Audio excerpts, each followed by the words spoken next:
Let's go to NBC News senior international correspondent Kier Simmons now in Moscow. So, Kier, another development. Secretary of State Blinkens just announced the voluntary departure of some employees at the U.S. Embassy in Moscow. He's also suspending operations at the U.S. Embassy in Belarus. So what are you learning about these decisions, and what does it tell us about the current situation?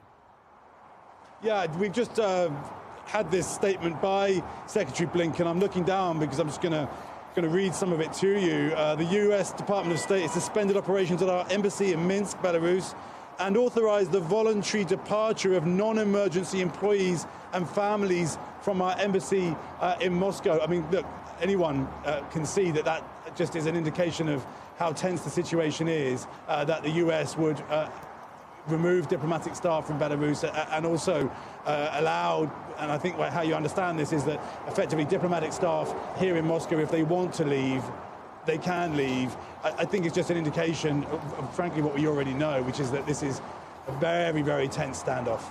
And Kier, let's talk about another big headline this morning. Russia seeing the devastating consequences of the sanctions. Russia's currency, the ruble, dropped nearly 30% against the U.S. dollar. That's the lowest in history. Yeah. What is the mood like in Moscow?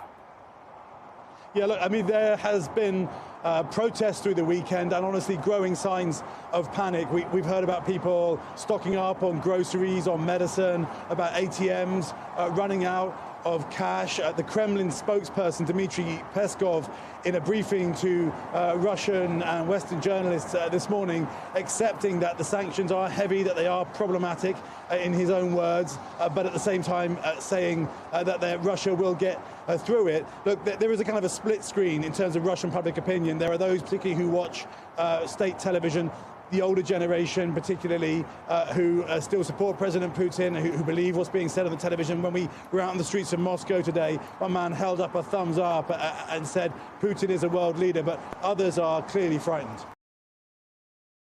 Thanks for watching our YouTube channel. Follow today's top stories and breaking news by downloading the NBC News app.